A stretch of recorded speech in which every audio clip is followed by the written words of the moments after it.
Okay, great. Well, welcome everyone and whoever's to follow that comes on. Tonight we have a very special guest, someone who I've been trying to get a hold of for a while because I know he's a very brilliant scholar and he's going to give us a light on this topic. And his name is Mr. Gordon Haynes, and the topic is tools and methods on how to discern the Bible, study the Bible, contextualize it. In other words, in Christian theology, they call it hermeneutics, if that's correct. Um, and of course, there's the Hebraic hermeneutics like Peshat and Sod and Remetz and Drash and so forth. And Right. I'll let you explain all of those technical terms. But it's definitely a topic that we can use. It's not a doctrinal topic. It's more like how you understand the Bible, whether it's context, whether it's literal. When you start from chapter 1, verse 1, and you go all the way down. And I don't want to steal his thunder, so I'll let him take over from here. Welcome, Mr. Gordon Haynes. Well, thank you, Ricardo. Ricardo and I have been friends on Facebook for quite some time, and we've interacted from time to time, and so I was surprised a little bit when he asked me to do this tonight, but I'm honored to take this opportunity and share. I was giving him a little bit of a background myself. I started following Torah in early 2000 in the little Messianic congregation back in Evansville, Indiana. And I had grown up very ultra Orthodox Christian. Um, and I had been a preacher in the Church of Christ for some time. And that was even too liberal for my upbringing at the time. My family thought I had gone off the deep end. And then when I started uh, focusing on the Torah, they really thought I'd gone off on the deep end. Mm-hmm. And Okay. so after about 20 some years, they realized that this is not a passing phase. It's the way I live. And presently, my wife and I attend a little Messianic synagogue. We do some of the liturgy. We don't do a lot, but we want to make it where the Jewish people will find it familiar, except for, as our rabbi says, this Yeshua guy, who is that, And we want to be able to teach them about Yeshua as the Messiah. And also, people that are in Christianity, uh, we want to be able to kind of reach out to them and explain a little bit about what it means to follow in his footsteps. The term Christian actually means to be like Christ. And it amazes me that those who claim that title uh, very seldom do follow in his footsteps. They have made him, as I jokingly say, um, they've made him into a blonde haired, blue eyed Anglo-Saxon that goes to church on Sunday and has his ham sandwich, you know? um, totally different. You'll never get a Jewish person to accept someone like that. Mm-hmm. Uh, Not if they've studied even their own writings Mm-hmm. very well. So I just I present I've got a PowerPoint that I want to share with you, and let me see if I can get this. I want to move my screens. I just went up to two screens recently. I'm a total nerd now. Yeah. And Great. I'm going to start this PowerPoint presentation and see slideshow from the beginning. And it's going to go there. And then I need to come over here and click share screen. Uh, oh, it's saying I'm not able to share the screen. Mm. Um, I think you have to do a setting where I can go ahead and go through it uh, on my screen, and I will make this available as a PDF file for anybody that wants to look at it later. Uh, Mm-hmm. but the importance of proper Bible study tools and rules of hermeneutics.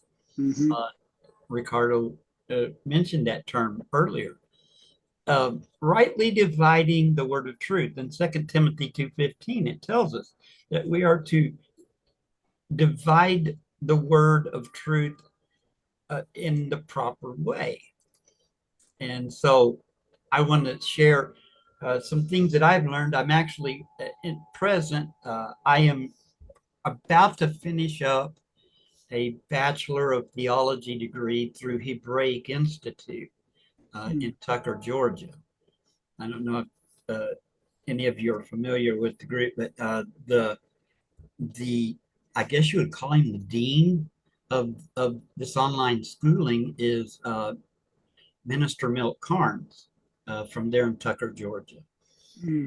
And I actually had the opportunity to talk with him about a topic uh, that we kind of were investigating at the time. But um, these are some things that I have learned through my years of being a student of the scripture from a very early age. Uh, I tell people I made a public profession that I wanted to be a child of God or the child of Elohim uh, at 7 years old. Mm-hmm. My grandmother took me to an old gospel revival Mm-hmm. in our very conservative church, and so she took me aside and started put me under her wings and started getting me to study the Bible. My grandfather on the other side was a minister, so it just came natural to me. The objective is to equip believers with essential tools and methods for understanding the scripture. And the key idea is that responsible interpretation honors the Almighty One and avoids error.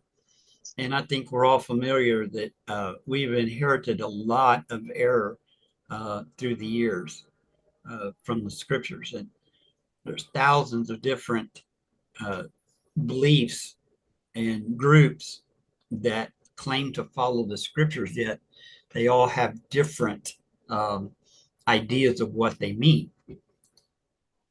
And why does it matter?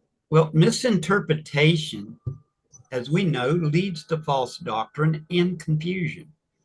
Um, One of the sad things when I was training to become a minister in the Church of Christ, I had a personal mentor, and he had been a minister for years. He was in his late 60s, early 70s. And he said, I'd really like to teach you how to do lessons when I'm gone. And I said, okay. Because I always thought, man, I'm going to follow in my grandfather's footsteps and be a preacher too. And so one day we were talking about some different things, and he said, Gordon, he said, I hate to tell you this, but it's true. He said the only thing that the Church of Christ is consistent in is inconsistency. And you could just put any denomination's name in there. Hebrew roots. We're consistent on inconsistency. We argue about everything. Sadly. So, what is hermeneutics?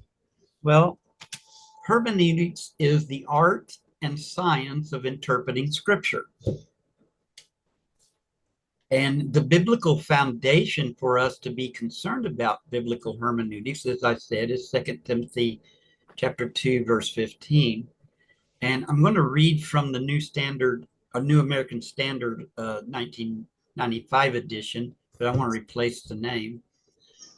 Be diligent to present yourselves approved to Yah as a workman who does not need to be ashamed, accurately handling the word of truth.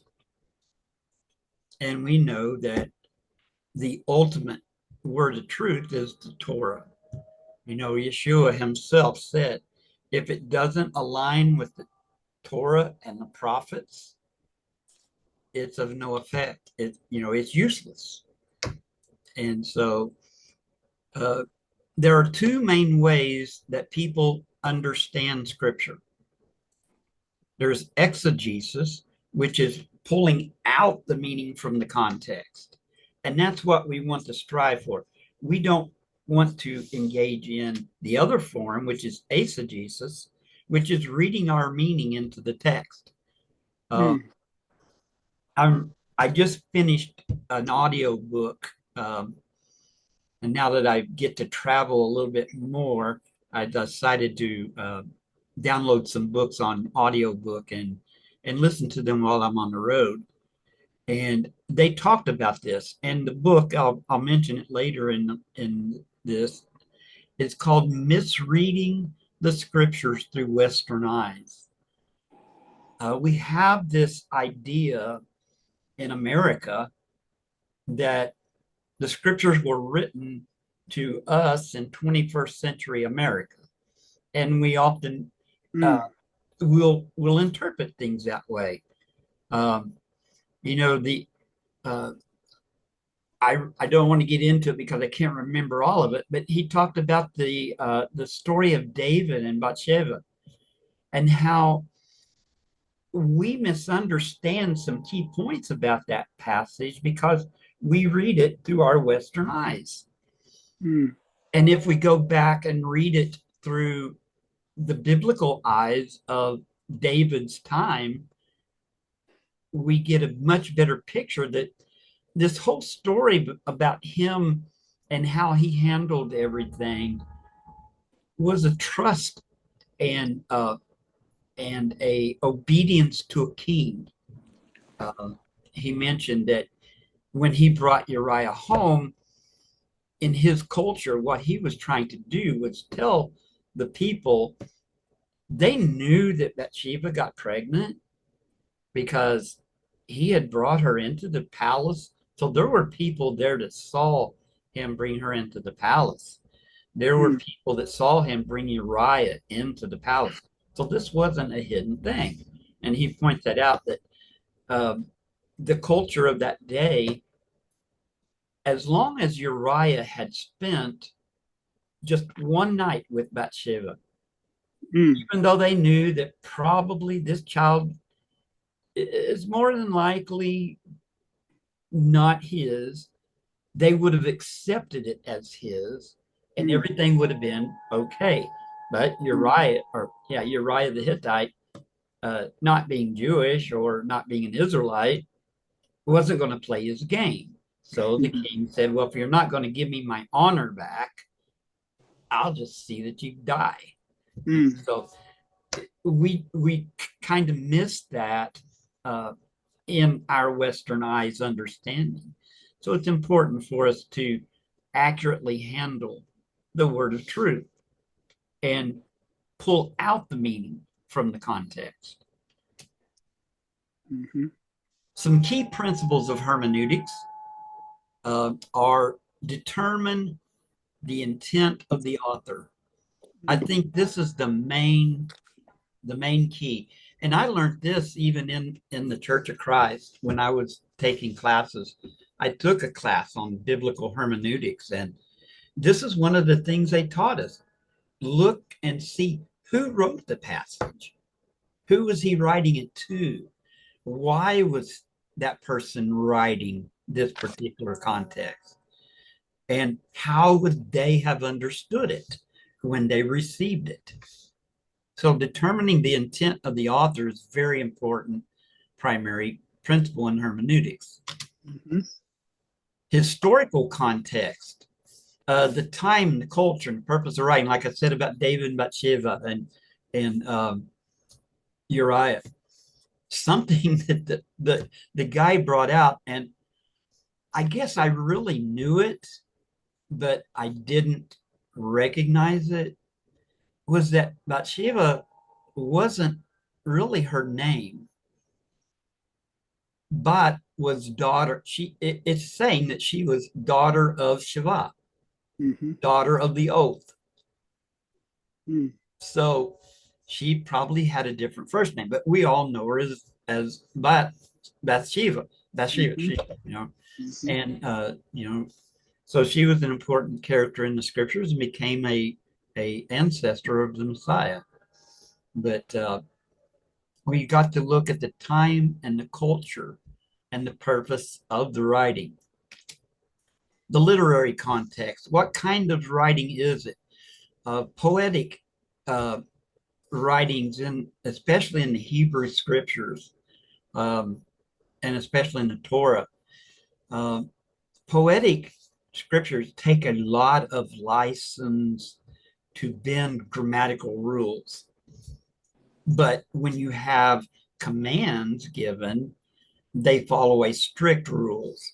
And so we have to look at, is this poetry? Is this history? Is it instructions? Uh, so that's important for us to come to a proper understanding of the scriptures. The grammatical context. We need to look at the word meanings and the sentence structure. For example, the first verse of the scriptures, Hebrew has a totally different sentence structure than English. Bereshit bara Elohim et hashemayim ve'et haaretz. In the beginning created God the heavens and the earth. Well, was God created? Because the subject in English comes after, or before the verb and all that, and in Hebrew, the verb comes first. So it's backwards for us. So we have to take that into consideration. Word meanings. For example, the big debate about the word yom in Genesis 1:5. There's, and I think Michelle touched on this last week. The word yom means light, and the word choshek means darkness, and the word Lila was the dark portion, and the yom was the day portion, and the evening was the Erev, and it is a mixture of the light and dark. So it's the two times of the day that separate the darkness and the light. So, the word meanings are important to understand. The importance of language tools. Not everyone has the desire or ability to learn the Hebrew and the Aramaic and the Greek, which makes up the Bible as we have it. The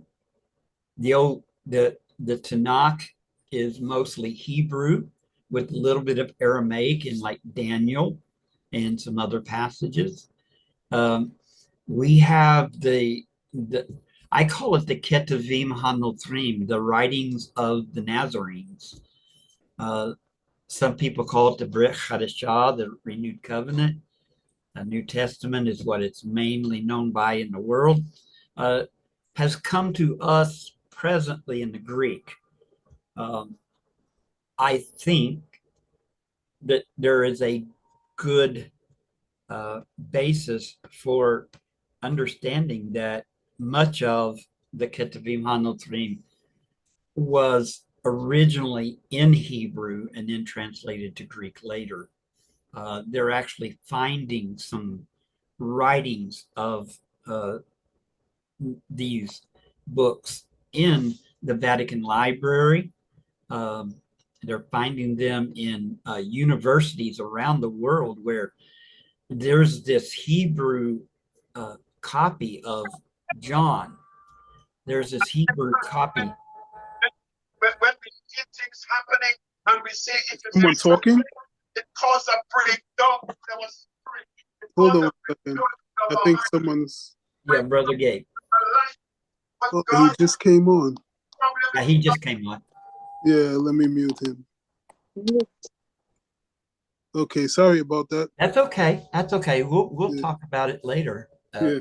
Because I'm sure things that I say tonight, people will have questions. I did whenever I first learned these Was things. he at? I don't think he was asking the question. I think that was background noise. Oh, background noise. Yeah, Okay.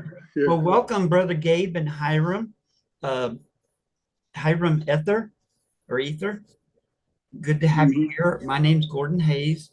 Um, so we're finding copies of these Hebrew writings of especially the Gospels, or as I call them, the biographies of Yeshua. And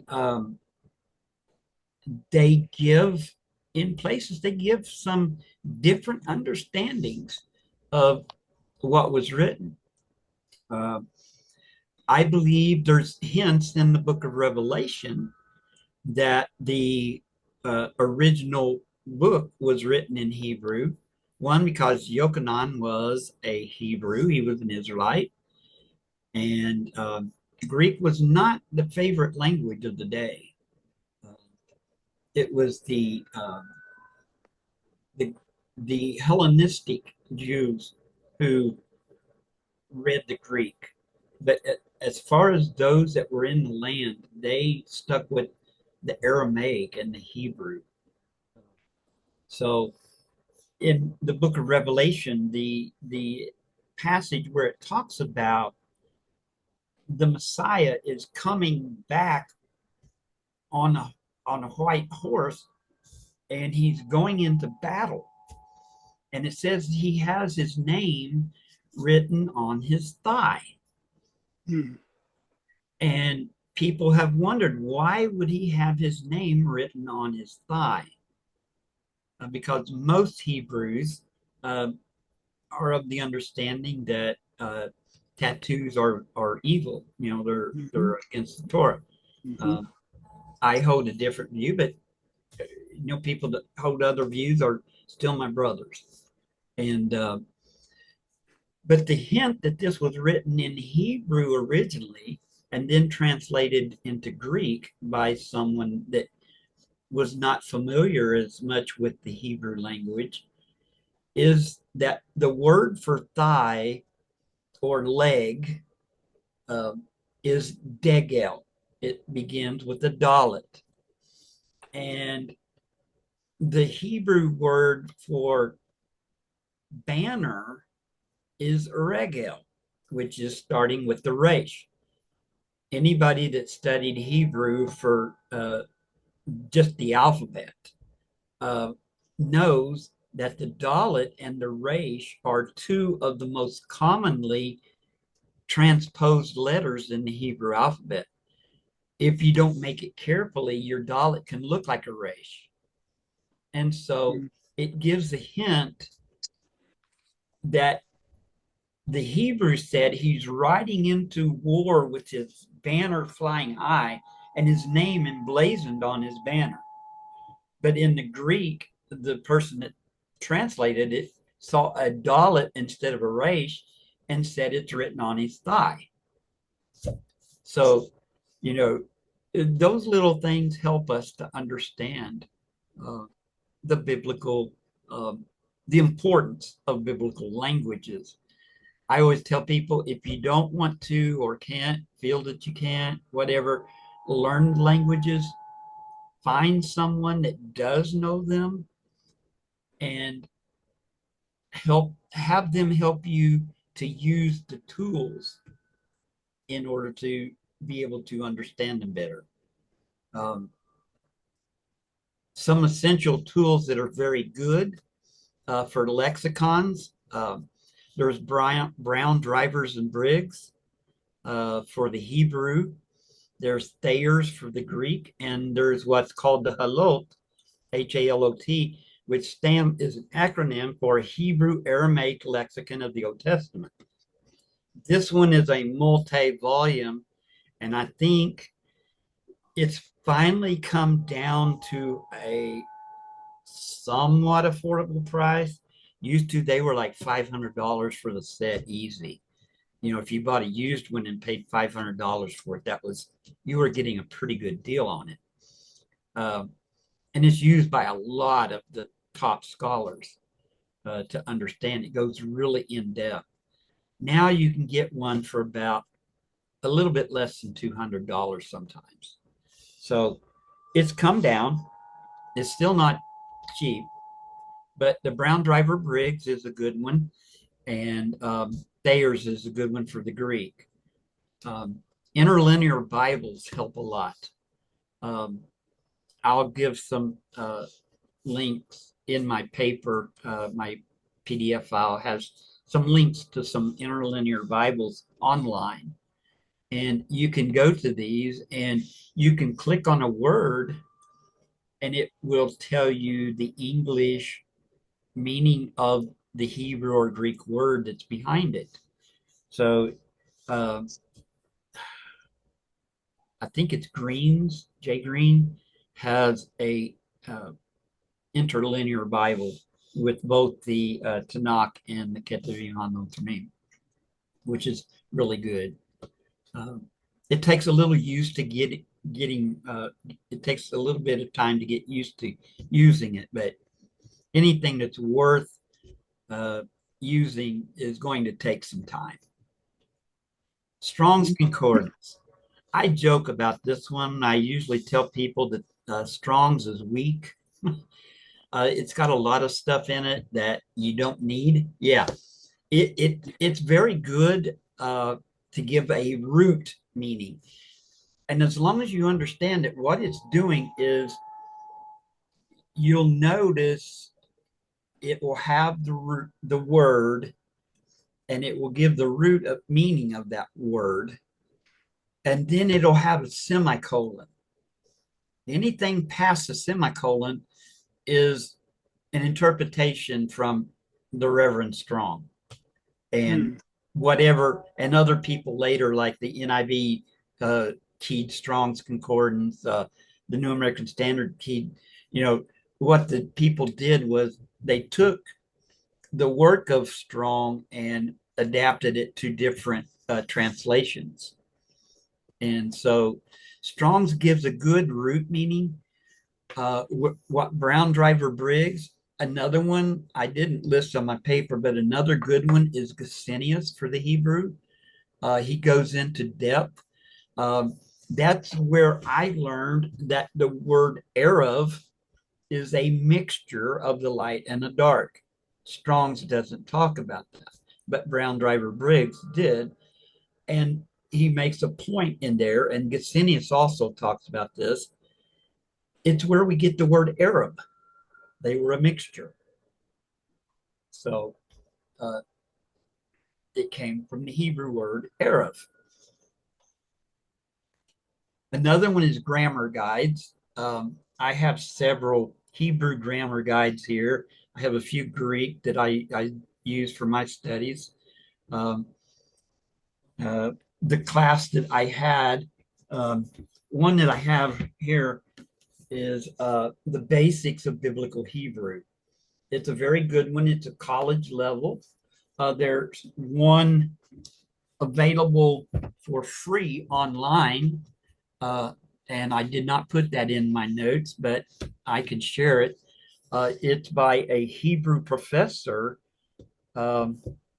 He's retired now, and what he and his co-professor did was to put all of their material into books. You can download the grammar book, you can download the workbooks, you can download the test that he gave to all of his students in his class, and you can download the videos of his lectures, so you can actually listen to the lectures, and it's very good way of gaining some knowledge on the Hebrew.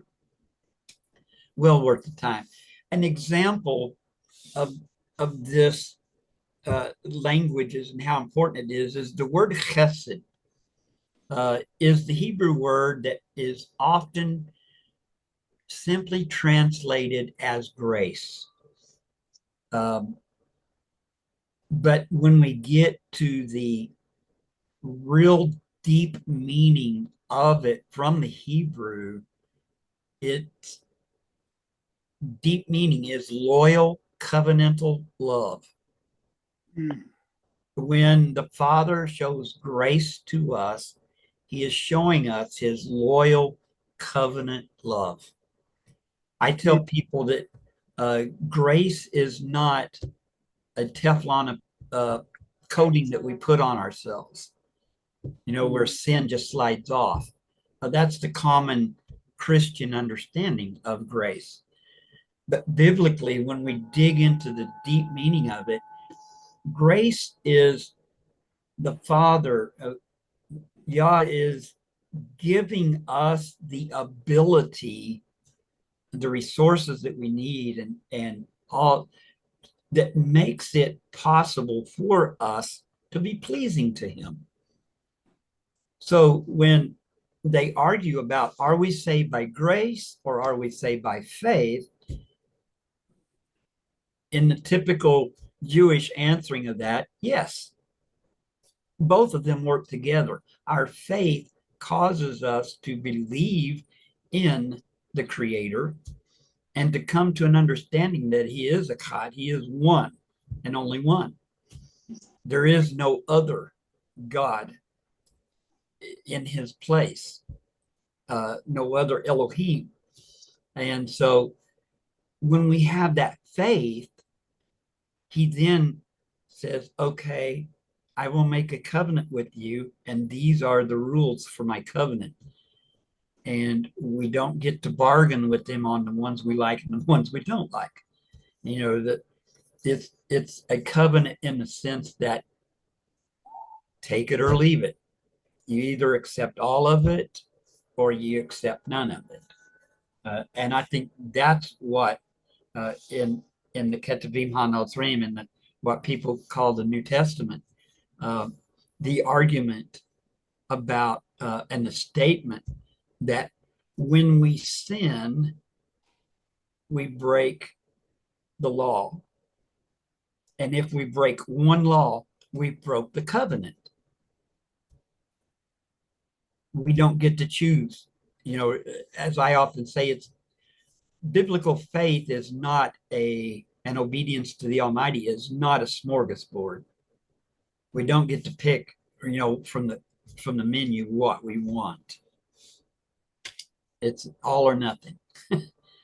And this chesed is more than just simply mercy.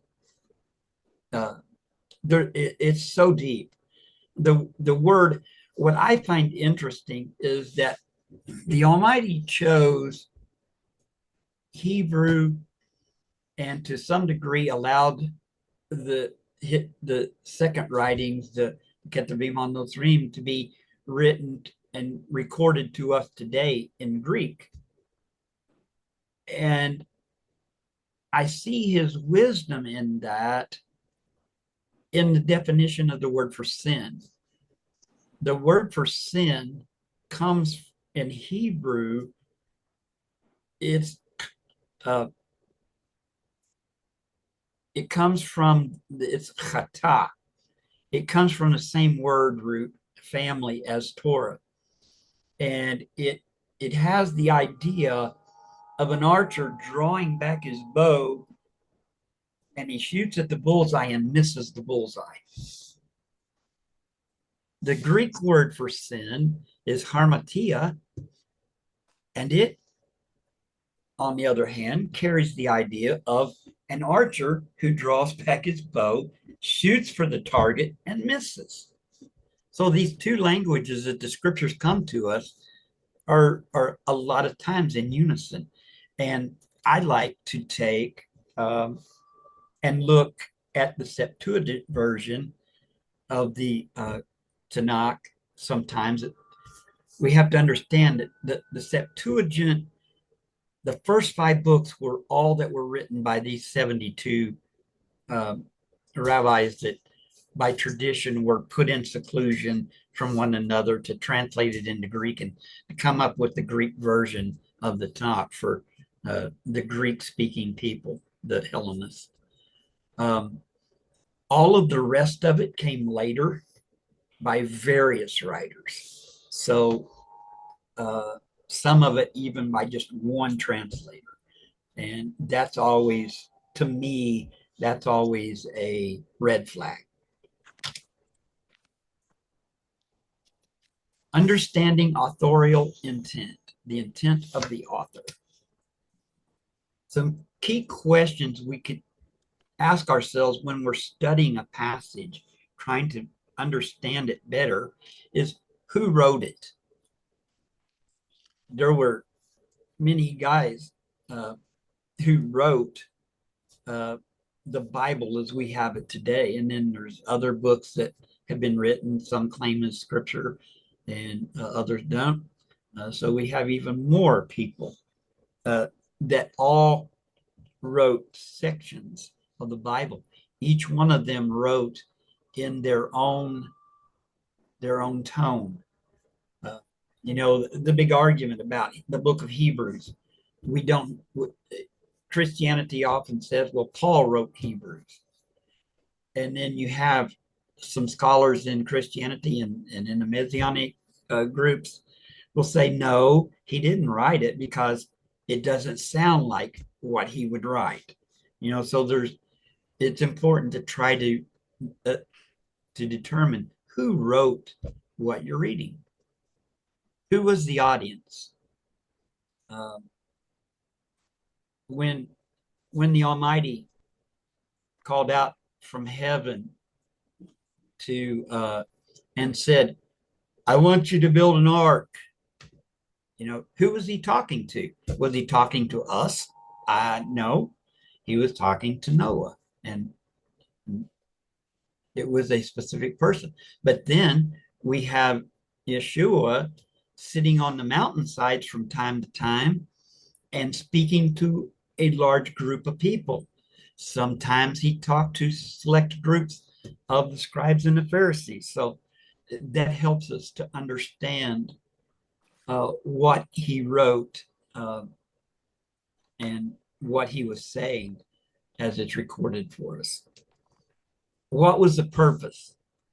One of the big things for those that accept Paul's writings is that Paul was trained under one of the greatest minds of the Judaism of his time. And he learned to argue on nuances. And when he wrote, and then when you go into like the Corinthians, he was writing to, so we could ask these questions. Who wrote it? We'll say Paul did, for sake of argument. Who was the audience? Believers in Corinth. What was the purpose? We don't know. We don't have the letter that he received from the people or the reports that he received of the people that he addressed in these two books. We can surmise on a lot of things that they had a really bad issue in their congregation, in their community, where this guy had gone in and taken his father's wife as his own. And they were thinking, look at us. We love him so much, we let him be part of us. You know, so Paul addressed that issue.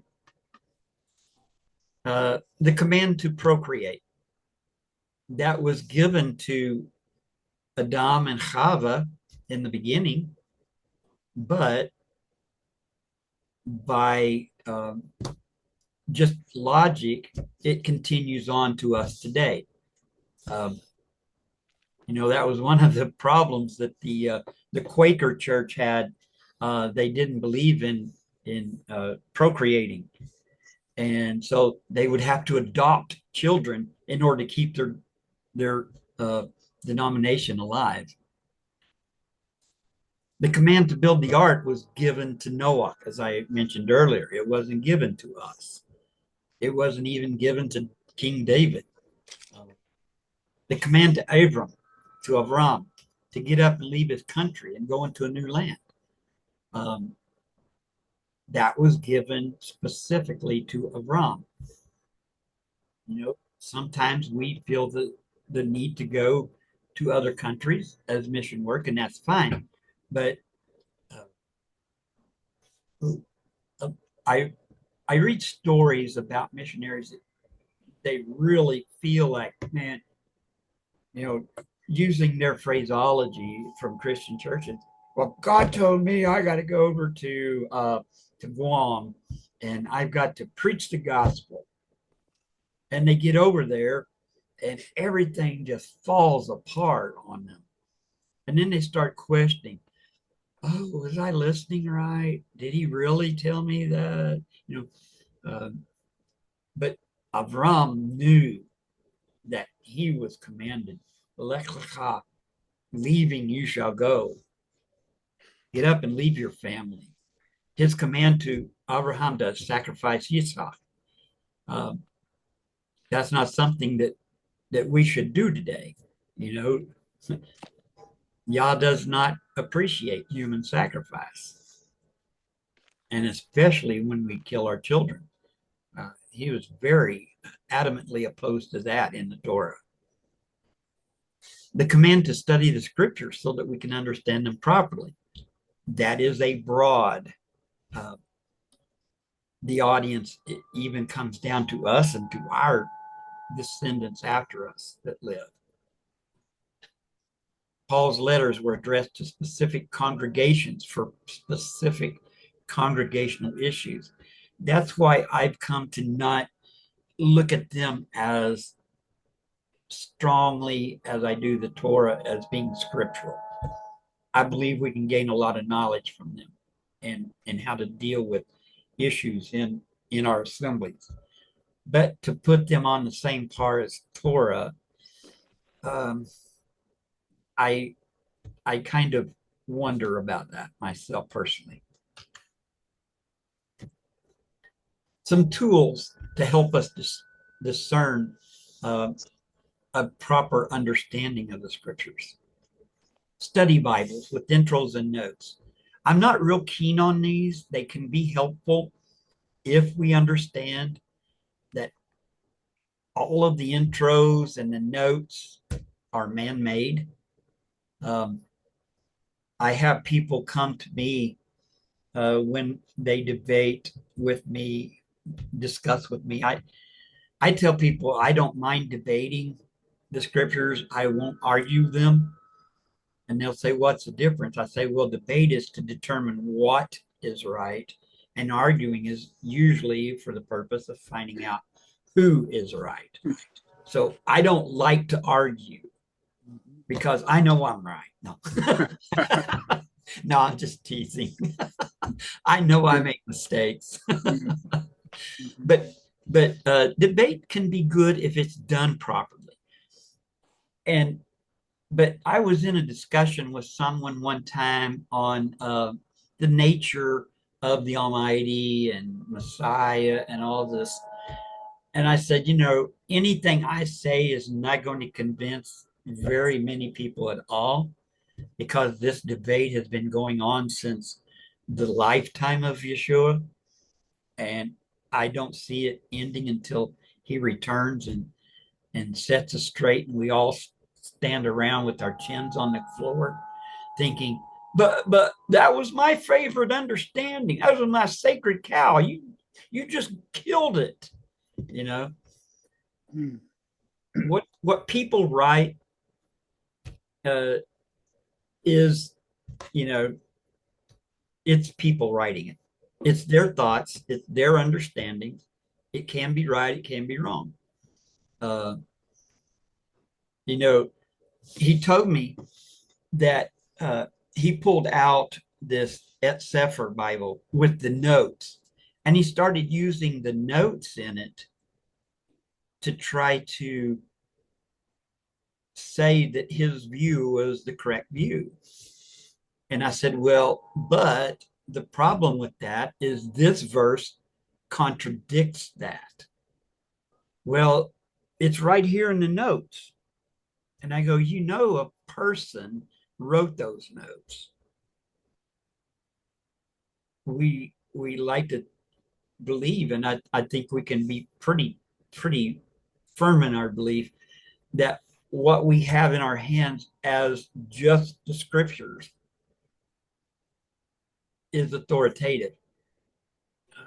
The Ketuvim HaNotzrim, I found additions, and I found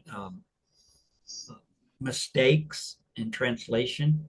A big one that I like to share with people is in Galatians 3:10. For as many as say we are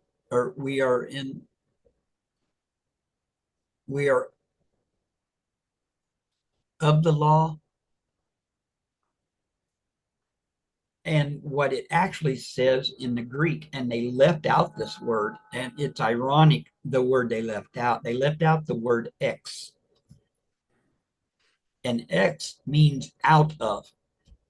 So what it really says, for as many as are out of Torah are condemned, because they don't accept it, and therefore it has become useless for them. So they left out the word out. So it changes the meaning completely. So these study notes, like I say, the study Bibles and intro notes, one of the first things I do when I look at a new Bible to buy is I look and see if there's notes in it, and if there are, I usually put it back on the shelf. I don't mind reading notes, and I know some people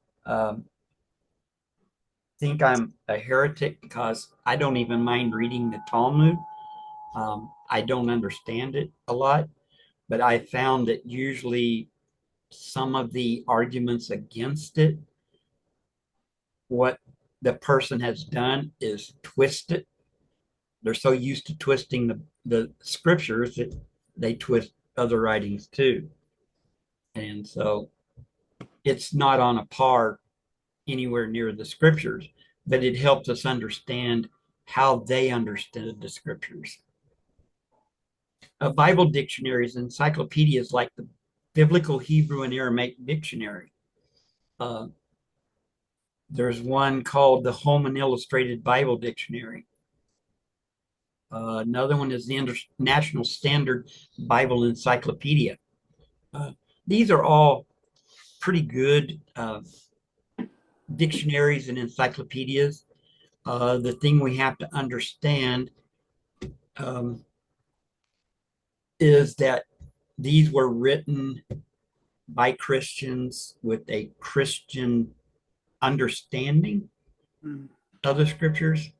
And that's why I have really been anxious to see some of these Hebrew New Testament, as they call it, writings being translated. I actually was working on a team for a while where I transcribed from the Hebrew text and put it into the because they were handwritten, and some of them were written in different fonts or scripts, and they wanted them in the square script so that they could look them up in lexicons and everything.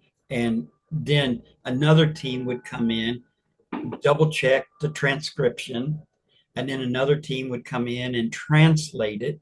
Then they had another team that would go in and look at the translation and make sure that it was true to the text. Because we have to be honest, every translation is an interpretation by the translator. And we have to be very diligent at not putting our own bend on that, on top of that. So some of the things that I saw coming out of that were very interesting. It gave some more biblical understanding. I tell people that the problem with the Ketuvim HaNotzrim is that 99% of the translators were Christian. Very few non-Christians have undertaken the task of translating, even from the Greek, these writings, because it was of no use to them. The Jewish people didn't study them. They were told from an early age that, oh, you better not read those. That they'll have you, doing witchcraft and all, stuff like that.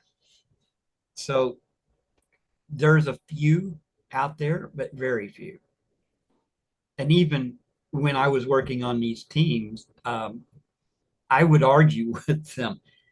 You're understanding this from a Christian viewpoint. This is not what this is saying in this passage, and these were Torah observant people.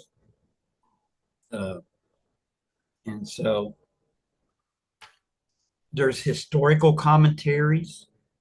There's quite a few good ones out there.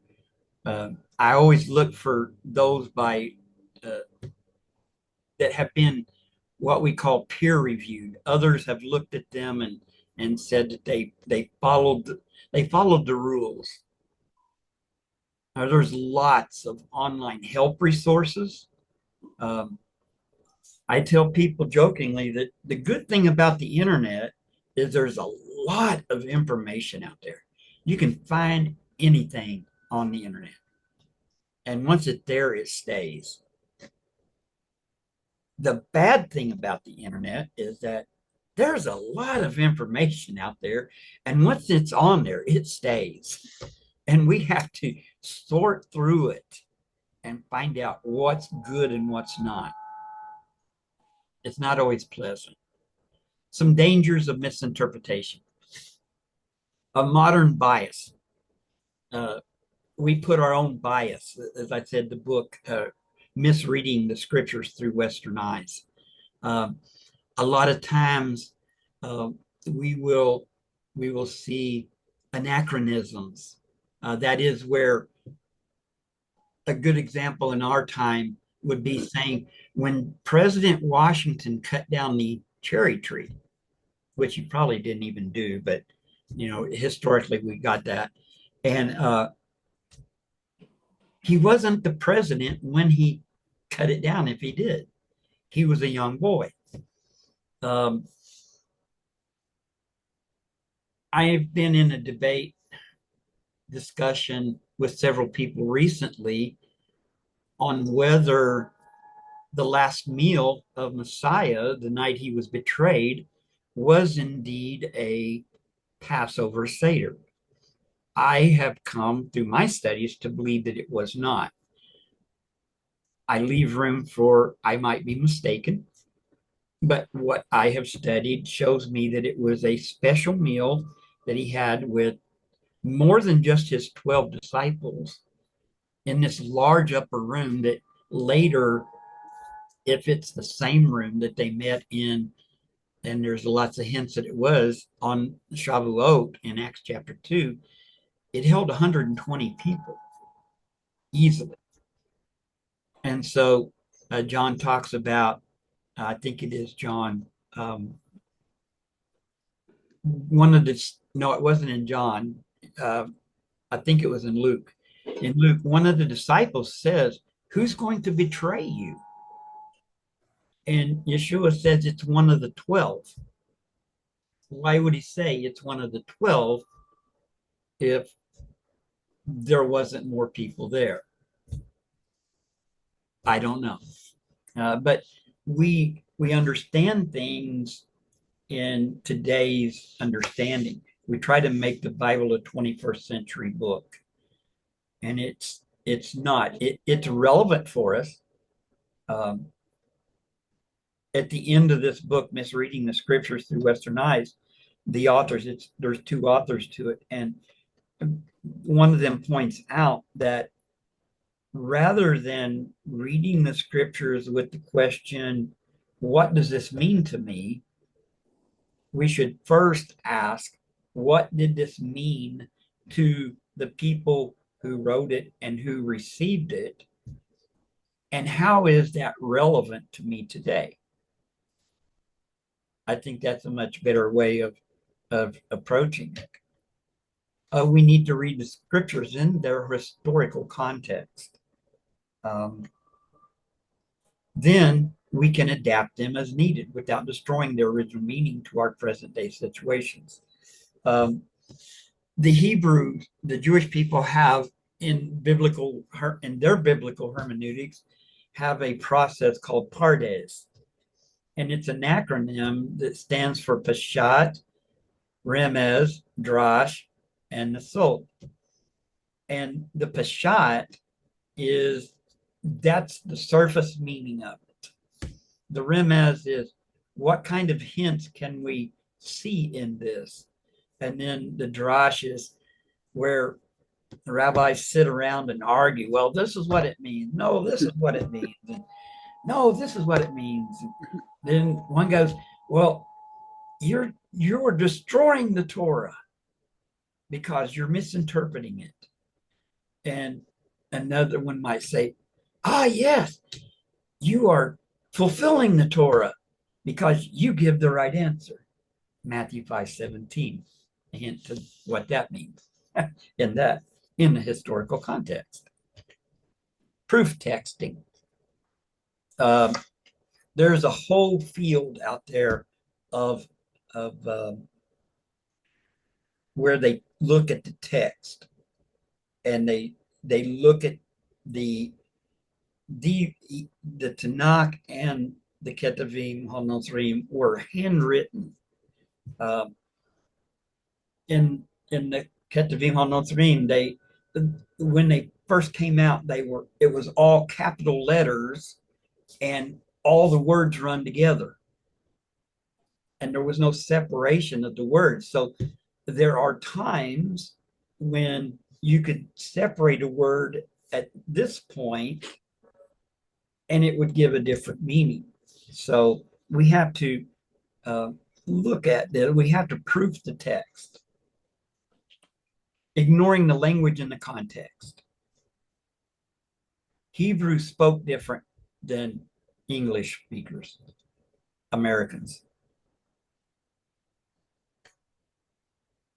The result of these things, if we don't do these things, is we come up with doctrinal error and division. Like I said, here in Abilene, Texas, where I live, there's probably in the general area at least, I'm going to say conservatively, 8 different home fellowships. And they all split over different things of, can we say the name? Do we have to say the name? Do we have to say it this way or that way? Is Yeshua equal to Yah, or is he a agent of Yah, a representative of him? All these things that the scriptures never tell us a decisive, thus saith Adonai. We'll argue over it. One of the things that I heard a lot when I was in the Church of Christ training to become a minister there was most arguments on the Bible aren't over what was written, it's over what wasn't written. For example, an example they gave was Nicodemus. We agree he came to Yeshua at night. We agree that he was a rabbi. But people come up with all sorts of reasons why he came at night. He was afraid to be found out, and he was busy through the day, so this was the first opportunity that he had, and others and on and on. Even in the Torah movement, in the broad sense of those that didn't grow up with the Torah from a Jewish background, I often hear people say, well, the reason pork is unclean is la, la, la, la, la. It never says why these foods are unclean. We can come up with the fact that they have a lot of bacteria in them. They have a lot of parasites in them. They're unhealthy. They rot easy. The pork meat is very similar to human meat. We can come up with all kinds of reasons. I tell people the reason I don't eat unclean meats is because Yah told me not to. That's enough. You know, it and it stops this bickering and fighting and the doctrinal error and the division that comes in. You know, because once somebody is taught something, they often repeat it because we trust our teachers. We hold them up in high esteem. And I I'm one of those guys. I jokingly tell people I'm from Missouri. I never lived in Missouri, but you got to show me. I want to see it, you know. And when I first started going to the Messianic synagogue there in Evansville, Indiana, our first Passover Seder we had, he usually did a public teaching Seder. And he had the roasted egg on the plate. And I listened to him explain it. And I asked him afterwards, I said, Rabbi Tom, I got a question for you. And I hope it doesn't offend you. And he goes, what's that, Gordon? And I said, why is the egg on the plate? I know what you said, but it didn't make sense to me. I said, as someone who came out of churchianity, who grew up around the Easter eggs and has now learned that that's not a good thing, it bothers me that we have an egg on the Seder plate. And he says, well, I have someone in Israel I can talk to. I'll ask him. And so about a week or two later, he comes back to me and says, Gordon, he said, I got an answer. And he said, we're not having an egg on the Seder plate anymore. And I go, well, I wasn't trying to stir up trouble or anything, but I just wondered where it came from. He says, oh, my source said it came from Babylon. And so we're not having it anymore because it was an addition. And so, you know, I've been in Seder since where they have had it, and I question them and they keep having it. In my Seders at home and in our congregation, I am so thankful. I am so thankful that our leader feels like I do on that. Because here I am, an elder of the congregation, and I'm thinking, how am I going to handle the egg on the Seder plate when we have our congregational Seder?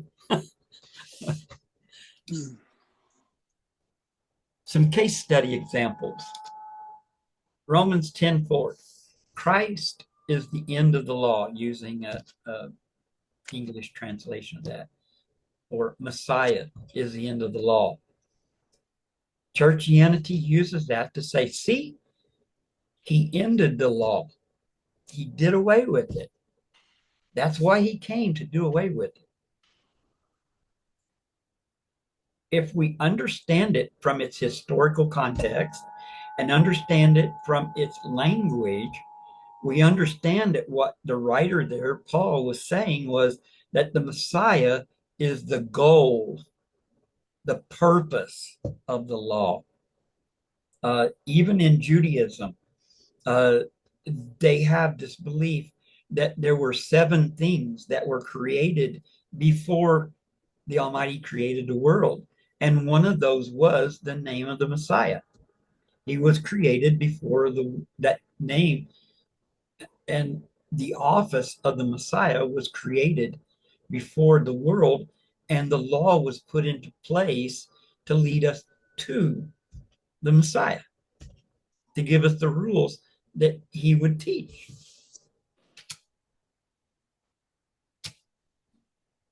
and it comes from the Greek word telos, which is the goal or purpose. So the lesson there is that using tools will help us to understand the original intent of what was written, and it'll keep us from misinterpreting and being ashamed before the Almighty. A method for sound Bible study. Something that's helped me and others that I've talked to is reading multiple translations. I have a King James because that's what I grew up with. I grew up believing that Peter preached from the King James Bible. Then I realized he was really, really old if he preached from the King James, because in the front it tells you it was originally written in 1611. I have New American Standard. I have the Scriptures 98. I have on my computer program. I have the Apostolic Biblical Polyglot in Greek and English. I have the Septuagint, Greek and English. I have the Masoretic text. I have several translations or manuscripts from the Greek, Ketuvim Nosrim. And I love comparing them to see if it brings something out that I miss. Look up keywords in their original languages. Because I never knew until I was being trained to become a minister in the Church of Christ that the Hebrew and the Greek word for sin was an archer shooting it and missing the target. I never knew that. I didn't, when I was growing up, my aunt was teaching, her dad was the preacher at the congregation, and my mom's dad. And she was reading about the last days and telling us all about the rapture and everything. And she said, there's going to be earthquakes in divers places, because we had to read out of the King James because that's what Peter preached out of. You know, it was King James only in that fellowship. And so I'm thinking, oh, and I raised my hand up, you know, I'm like about 8, 9 years old. And I go, you mean there's going to be a lot of earthquakes in the oceans? And she said, no, Gordon, that means various places. They left off the E when it should have been diverse instead of divers. And I should have thought then, well, if the King James is so perfect, why did they leave the E off of that word and confuse me? You know? Look for unusual words being used. I had a friend point out one to me. The Greek word for saint is chagios. Does that sound familiar? The Hebrew word chag, festival.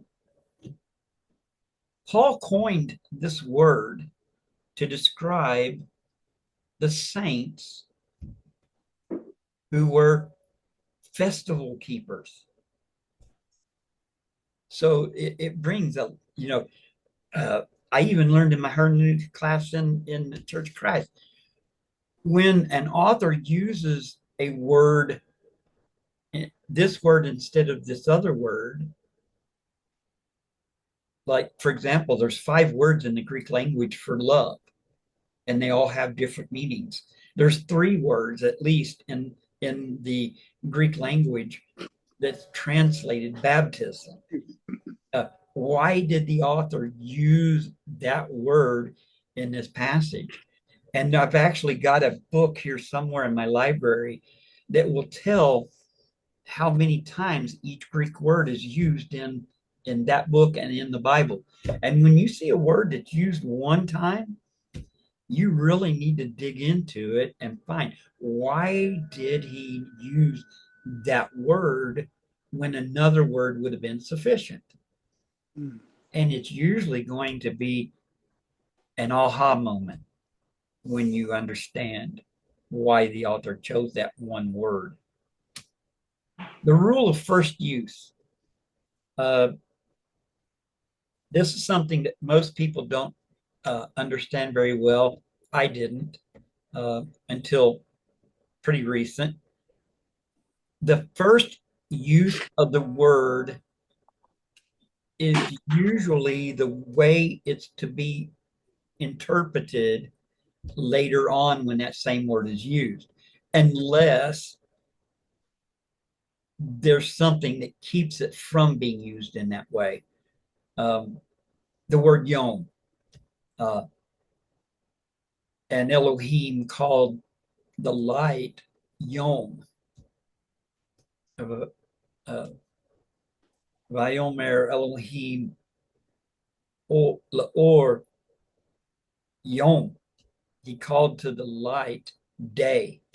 And so unless there's something in, and this is where poetic language comes in a lot of times, it'll use it in maybe different ways, but its general understanding should be the light portion of a 24-hour time.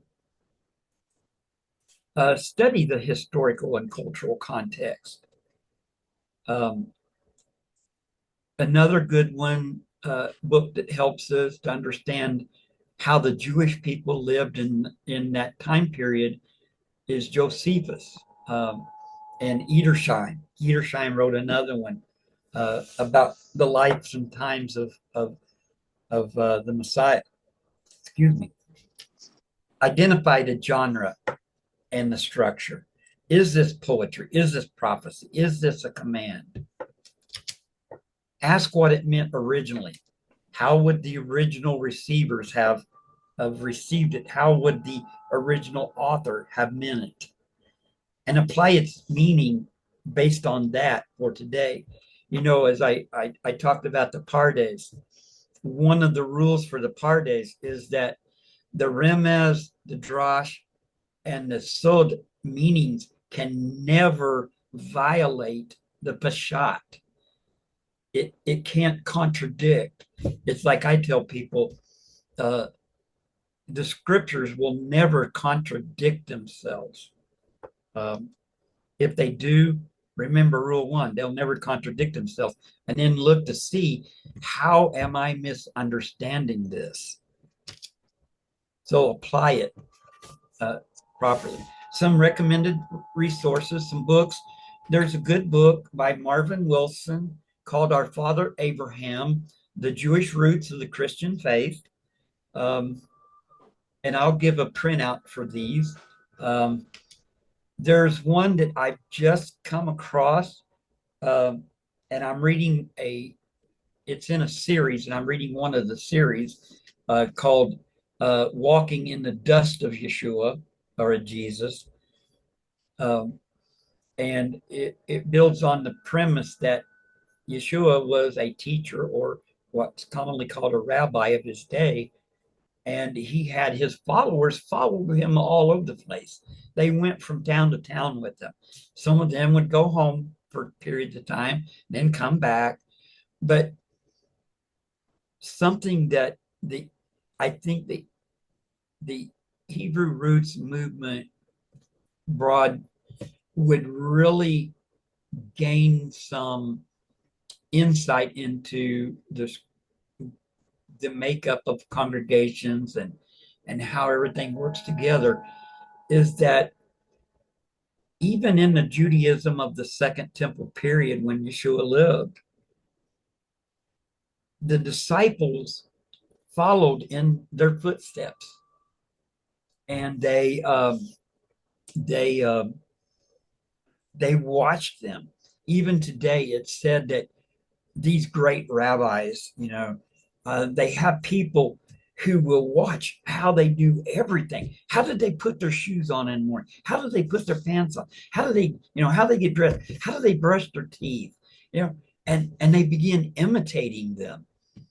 And today we have well, this is the way I believe, and I'm going to do what I believe.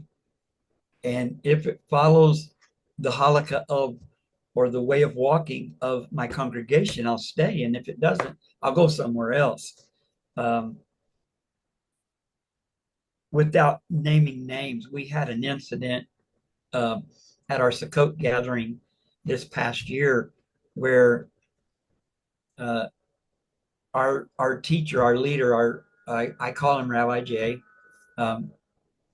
He has this halakha of people need to be trained to blow the shofar properly.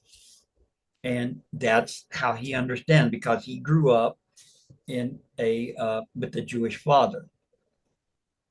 And we have an individual that wanted to blow the shofar. And he said, we're commanded to blow the shofar to announce the holy days. And he said, our teacher said, well, I've offered the classes. We didn't finish them. Part of that's my fault. I take the blame for that. But I want people to do it in a way that honors the Almighty.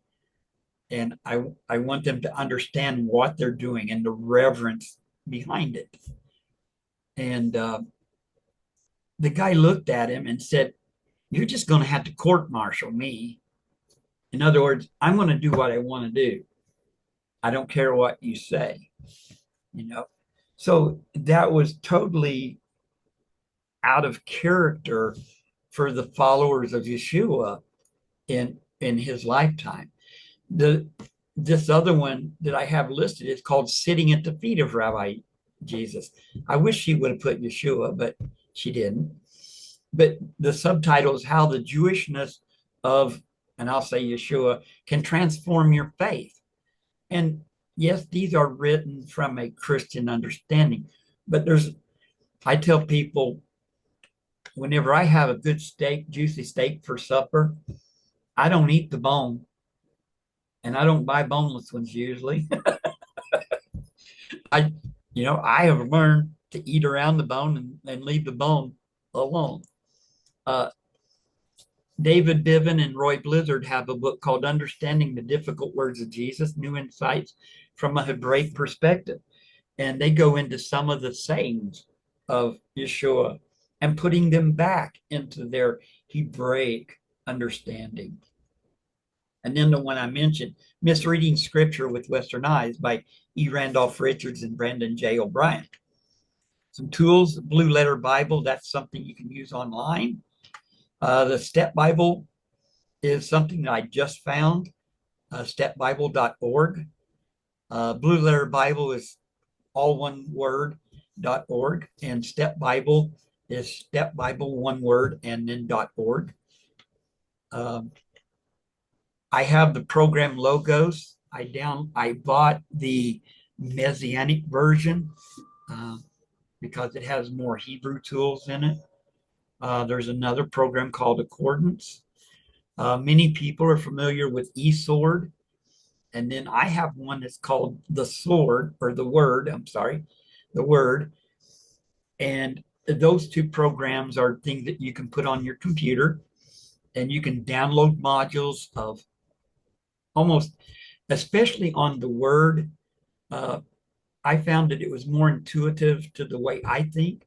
Some people like the eSword better because it's built more in the way they think.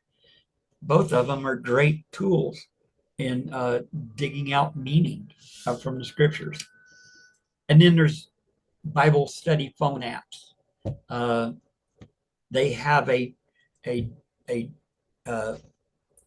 smaller version of eSword that's available to use on your phone. I have several on my phone. I usually run out of space on my phone with all my Bible study helps. But hey, this is what I love doing. So in conclusion, finally, you think, man, the guy's got more breath in him than I don't know what. Studying scripture accurately honors Elohim. It honors Yah. It protects truth and builds sound doctrine. Proverbs 25:2. The glory of Elohim is to conceal a matter, but is the glory of kings to search it out. You know, kind of like Yeshua taught in parables, and people had to go to him and ask him, well, what does this mean? They were digging out what it meant. He was hiding it from the people that it wasn't meant for, but the people that needed to understand it knew they needed to ask questions to search it out. And we are a kingdom of priests, a kingdom, you know. And so that's the end of my presentation.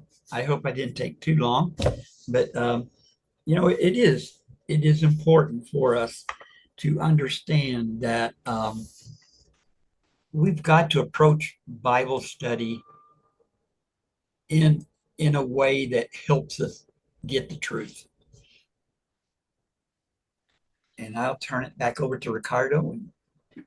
That's wonderful. I appreciate, man. This I'm gonna be rewinding this video because there's a lot of stuff. You know, I was taking notes, believe it or not, but you know, I wanted the notes to be in the background of my brain. You know, so I got to replay it again to absorb a lot of the resources. It's like you really put it together. You really compiled it very well. You know, you covered everything. I was gonna ask you a few questions, and you covered the questions that I had already, you know. All right. Well, that's always good. But I still have a couple more. So okay. I wanted to know if anyone else has any questions. I wanted to get them in first. Hiram and Michelle, you can unmute yourselves if you want to say hello or ask any questions. Now is the time. Speak now or forever hold your peace. I see your mics are muted. I don't know if you are aware. Let me see. Ask to unmute. All right. So while they're chiming in, I have one question for you. Okay. You discussed how to properly divide the divine, the word of God. But what's your opinion on the word of God itself, the canon, especially the New Testament canon, and the requirements for the canon and so forth? I believe that the foundation of the word is the Torah, the first 5 books. I think everything else is commentary. I don't hold it as high as I do the Torah. There was a period in my walk, and I don't, advise it for everyone, but there was a period of time for several years that I set the New Testament aside. I didn't say it, I don't want to know it, but I knew that I was not going to understand it properly until I had in my mind a proper understanding of the Torah, because that's what Yeshua taught, and so I set it aside for probably about 3 years. I didn't study the New Testament at all, and I just focused. I was blessed for a period of time. My former wife, we separated she had been in a cult for a while and still had a lot of that mentality, and I struggled with trying to help her out of that, but she still had one foot in the group, and it caused a lot of problems, and it caused her even problems where she had to be hospitalized at times because she had a break from reality. And she wanted me to stay at home and take care of her. And she had some money. I finally told her after a year, I said, I can't do this. I've got to go back to work. I know we've got the money, but I've got to go back to work because I just can't stay here all day, and attend to you. it was almost like she had this little bell that she would ring when she, she Mm. beckoned me on, and Mhm. so, excuse me, I took a lot of that time and dug into the scriptures. And so I was focusing at that point on the Torah and trying and attempting to learn the Hebrew. I can read Hebrew. I actually get the opportunity to read from our Torah scroll in from time to time in our little congregation. And the story behind that is awesome. It's a 200-year-old Torah scroll. It was sanctioned by a Chabad synagogue 200 years ago in Kiev, Ukraine. And what is interesting about that is our leader, his family was in Kiev about 200 years ago. So he's like, my family could have actually read from this Torah scroll right here. So it's fun to be able to do that and to be able to understand. I had a friend that's passed away now, but we kind of lost our friendship because he believed that Paul was a antichrist almost, and I'm like, I know Paul's difficult to understand at times, but he taught Torah, and if we understand where he comes from, I I said we argued, we argued about it, and I'm not I'm ashamed of that now, but um, we would argue about that. Just I mean, lock horns almost with each other about this. And finally, one day I got so frustrated that I told him, I said, look, I said, Paul's difficult to understand. Some of what is attributed to Paul may not even have been written by Paul. It probably was written by somebody else. And the church has mistranslated it so poorly, what he wrote, that yes, they can back up their argument that he said we do away with the law. I said, you took the easy road and threw him away. And I said, I took the difficult road and tried to see if I could make it fit. I tried to make the pieces fit together. Not always successful, but for the most part, I've been successful in making it fit. But these were letters that were written to individuals and to congregations. They're not on the same par as the Torah. So even if Paul said something different than the Torah, I'm not going to believe that because Torah's the foundation where we build them. Okay. One of the requirements, or four of the requirements for the canon, was apostolicity, which is they had to be written by the apostles or one of the disciples of the apostles or someone who was very closely intimate with the apostles. Catholicity, which is universality, that it had to be widely used by everyone. Orthodoxy, which is the rule of faith, it had to reinforce the faith doctrine, sola fide teachings, and of course, inspiration, which is very subjective, quite honestly. But one of the things I was going to inquire about is, as far as apostolicity, the book of Hebrews is very much debated as to who the author is. So how could that? That's just one example. I have just one example. How could that be in the canon when one of the requirements of the canon was apostolicity, and no one knows who?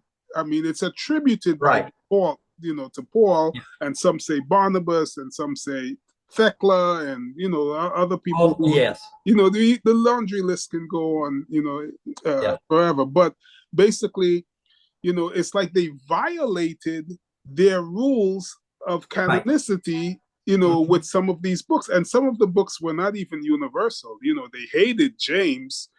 It wasn't until the Council of Trent in 1545 when they finally said, okay, we'll accept works with faith.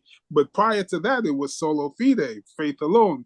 Revelation, as you probably know, was very much, disputed, debated, Right. so I have a question about how the canon came to be with all the man-made requirements that weren't even met. That's all. Uh, I think it goes back to, as I said, my teacher in the Church of Christ, my mentor, stated the only thing the Church of Christ is consistent on is inconsistency. Uh, I think these councils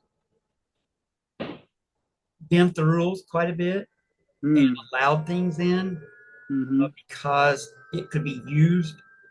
They could interpret it in a way that backed up their orthodoxy.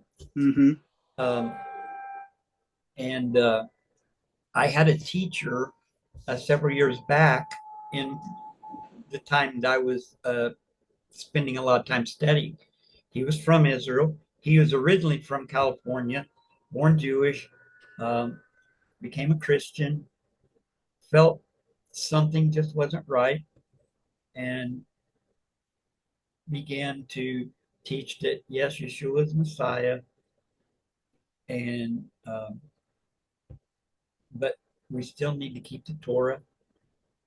And so he had some Zoom classes.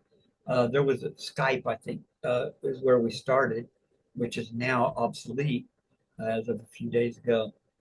Um, he had before he died, he put out uh, uh, quite a few videos on YouTube on the book of Hebrew and went in and retranslated uh, things to bring them more in line with the Torah. And, you know, it helped me to understand that the theme of the book of Hebrews is actually we've got this high priest now. He's not from the lineage of Levi. He's from Judah. So must, he had to die in order to be our high priest now. And, uh, and he's the prophet through whom Yah speaks to us today. So he went further than I did in trying to reconcile these writings back to Torah. mm-hmm. Gotcha. So, bottom answer is I think some of the reason they added it is because they saw that it was useful for them to promote their orthodoxy. Mm-hmm. Gotcha. Makes sense. I sort of agree with that. That makes a lot of sense. Okay, I'm gonna just machine gun a couple other questions real quick since the other guys are probably in listen mode. But of course, maybe someone else can learn once we upload the video Yeah, on YouTube and yeah. we're sharing it I and so forth. wonder, can they unmute themselves or do? Yeah, yeah, of course. No, Okay, I haven't muted them. okay, Just initially one person, Brother okay. Gabe, with the background noise, but Yeah, I didn't touch it. no So they problem. they self muted, which is fine. I know Zoom is kind of. Yeah. One thing you didn't mention, do you ever use a Safaria translation like the JPS? Yes. Those a rabbi brother of mine recommended it to me, and I Yes. also try to go back. Sometimes I wonder if some of the translations from Hebrew, if it has like an anti-missionary slant Yes. to it, or if it was Exactly. intentional, or if it's Mhm. sincere. I'm not questioning I'm not a I Hebrew agree. scholar, but sometimes, the translation is only as good as the translators. Sometimes his Exactly. knowledge of Hebrew and language, and sometimes his understanding of Yeah. the drash or the hint or of the Right. text, what it's trying to say, and you can choose different synonyms to try to make your point. That's why we have like 100 different translations of even the New Testament. Everybody has their own, that they think it explains it even better.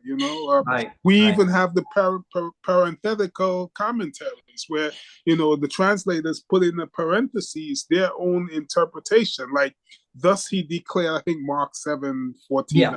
Does Thus he he declare it all? declared all foods clean, or or Yes. when Paul said, though I do not, I do not keep the law. I forgot, I'm paraphrasing. Yeah. He all things to all men. To the Jews, I became as a Jew. Yes. Though I don't keep the law. It was a Yeah. translator that added his parentheses. So, Exactly. that's why, I just basically wanted to get your opinion on Safaria, the JPS, Yes. those type I of. like Safaria. Yeah. And I agree with you that modern Judaism and a lot of the modern Jewish translations of the Bible Mm-hmm. are a reaction to Christian missionaries. Mm. Mm. Um, you know, uh, our teacher likes to point out, and my old teacher pointed it out too, in Malachi, um, when it talks about uh, the Jewish people, rabbis, scribes, scholars, and all, they will say that this was a messianic prophecy. Mm-hmm. Uh, it talks about the Son of Righteousness has healing in his wings. Mm. Okay. And it's often translated improperly, even in Jewish translations, to hide the Messiah in that. Mm. Another one is Isaiah 9 and verse 6, uh, Mm-hmm. when it gives the four names, Mm-hmm. and his name shall be called, Mm-hmm. Mighty God and Mm-hmm. Everlasting Father, and Mm-hmm. um, of righteous something of righteousness and Prince of Peace. Mm-hmm. My teacher in Israel pointed out to me that the Hebrew actually says that what it's saying there is that this everlasting Father, this mighty God, this Mm-hmm. uh, you know this individual is calling the Messiah Prince of Peace. Mm-hmm. The Messiah Right. only has one name. Yeah. Those other three names are the Titles of God. descriptions of the person Right. calling him that name. Right. Mm-hmm. Gotcha. So uh, even I've looked in modern Jewish uh, translations, and they just totally follow Yeah. the, Yeah. the normal translation of that. Yeah. Um, I so saw yeah, I that too. think Yeah. Safari is good, Yeah. and they have a lot of really good works, that, commentaries, uh, Mm-hmm. and it's really a good work. I should have added that to my list Mm-hmm. Yeah. of Yeah. good Yeah. No, works. I was thinking of it so as well when you were going over the comparative translations as well. That's okay. Next time. Um, you mentioned about the name of Yeshua. He had a name on his thigh in Revelation. Yes. I had a brother. Uh, I forgot his name, but one of my brothers. My mind is overloaded right now. But he was saying the same thing, that it was a tattoo, and he was saying, "Look, see, the tattoos was worn by Yeshua, but." Couldn't it be possible that on his thigh meant on the clothing of his thigh? He Yeah. could be, it's not like the Yeah. naked skin. It could be the, pants. And Yeah. I have a pocket on my thigh, it's basically in Mhm. my pants pocket, so I don't know. I'm just, Yeah, I'm not just gonna take it and run with it that yeah, it implies yeah. tattoo.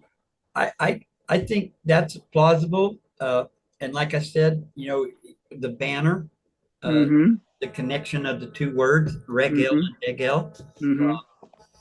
and that would be totally feasible because that's what kings did when they rode into battle. They led the charge into the battle Mm-hmm. and they had their banner flying.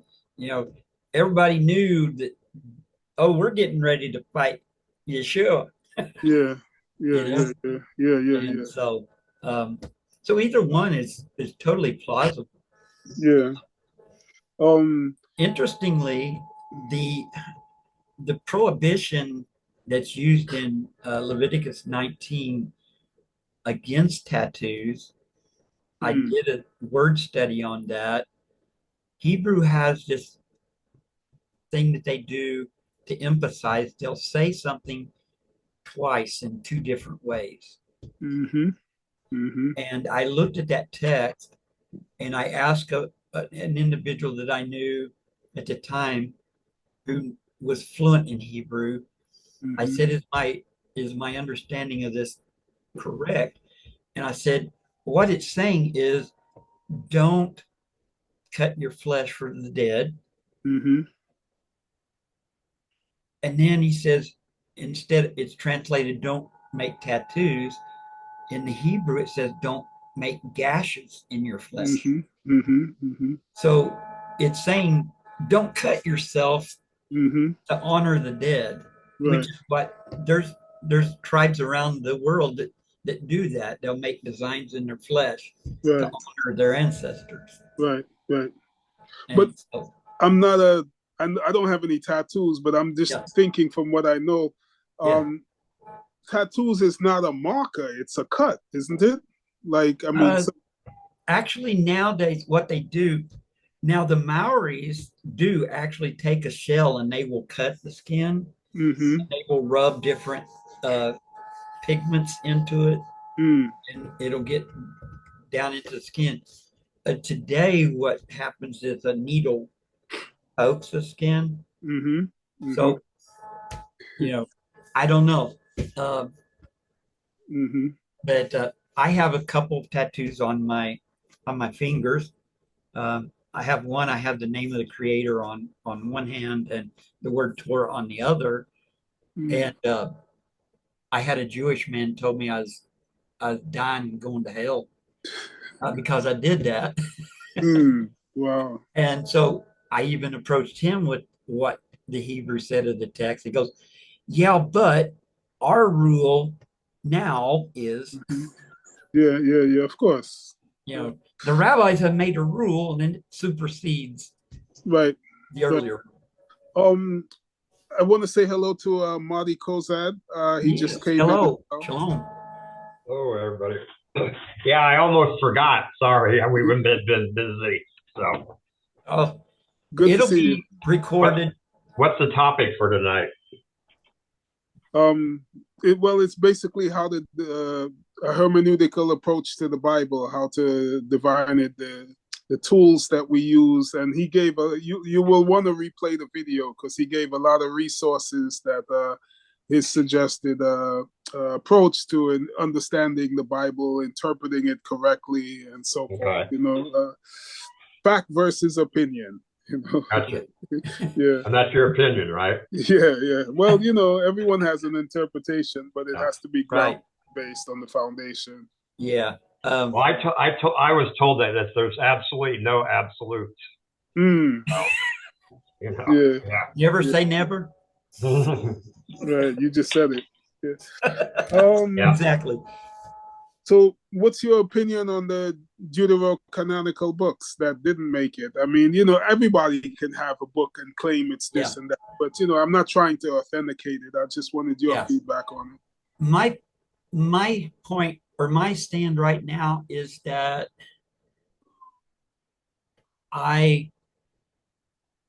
when I look at them, I look to see if there's any contradiction. And Mm-hmm. if there is, that puts it aside until a time when I feel like studying it and seeing if that contradiction can be brought into not being a contradiction.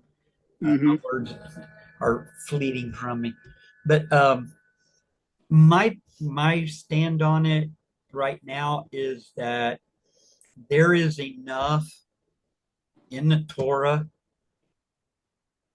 for Mm-hmm. me to understand what I need to do Mm-hmm. in order to be in a covenant relationship with the Almighty Mm-hmm. and be where He wants me to be. Mm-hmm. The others, if if it gives some insight, that's okay. But again, I go back to that the base foundation is the Torah. Mm-hmm. And it has to agree with the Torah and the Mm-hmm. prophets. Right. Yeshua said that himself. Mm-hmm. And so um, it's extra writings. Mm-hmm. I've read them. I really love the story of Bel and Bel It's and the like, Dragon, I think it yeah. is, Mm-hmm. and how Daniel figured out and proved to these people that their priests were hoodwinking them. Mm. You know, Mm-hmm. he goes in and spreads the flour out on the floor. After the doors are closed, and then the next morning, they've all put all their offerings in there, and every morning Mm. they go and they're gone, so they must be real. Yeah. And Yeah. you Yeah. see Yeah. all these footprints everywhere. Right. Right. Right. Now, in terms of a definition of a word, I want to draw you out here. How do you understand the word Elohim, which is God in Hebrew, but yet I am is plural. How do you like, because the Shema says, God is one, and the whole Yeah. Judaism is based on God as one, there's no Right. Trinity and so forth, but yet the Yeah. word Elohim is plural, supposedly. Okay. I have done a lot of study on that because I came from a growing up as a kid and until I was 40 years old, believing in the Trinity. Um, there is within Hebrew what's called the plural of majesty. Mm-hmm. Something is so great that the Mm. only way to explain it is in the plural form. Mm-hmm. And the key to understanding, I found out when this is being done, is look at the verbs that are used. Mm-hmm.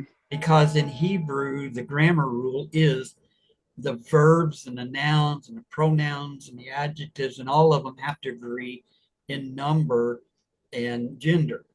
Mm-hmm. And so when it talks in um, Genesis 1:26, I believe it is, Yes. let us make man in our image. Mm-hmm. Um,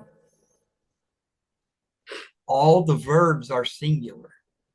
Mm. So it's expressing. I like to say that the word Elohim, a better translation of it, is mighty authority Mm. because it's used for humans. Um, and then I like to bring out that in Exodus chapter 7, verse 1, when Yah is talking to Moses and telling him, go back to Pharaoh, Mm-hmm. and I want you to go to him and bring Mm-hmm. the people out. Mm-hmm. And he's arguing, I can't do it, I can't do that. I can't Yeah. talk right, making all kinds of excuses. Yeah. And then Yah tells him, look, Moshe, I am going to make you Mm-hmm. Elohim Mm-hmm. to Pharaoh. Right. He doesn't say, I'll make you Eloah, singular. He says, I will make you Elohim, Mm. plural. What he's telling him, in my understanding, is that I'm going to make you such a great authority to Pharaoh that he can't deny you Mm. and Right. where your Mm. power Yeah. is coming from. Yeah, Mm. I agree. And Okay. so now, earlier in Exodus, when they're first, maybe even before they start talking, um, Yah tells him, look, I'm going to your brother's coming, and he's Mhm. going to be here pretty soon. Yeah. And he's going to be your mouthpiece, Mhm. and you're going to be like Elohim to him. Right. You're going to be like an authority. But Mm. in Exodus 7, he says, he doesn't say you'll be like Elohim, but the Jewish people struggled with that. How Mm. could you call Mm. Moshe, one individual, Mhm. Elohim, plural? Mhm. Yeah. So we'll just say that he told him it's going to be like Elohim. Yeah.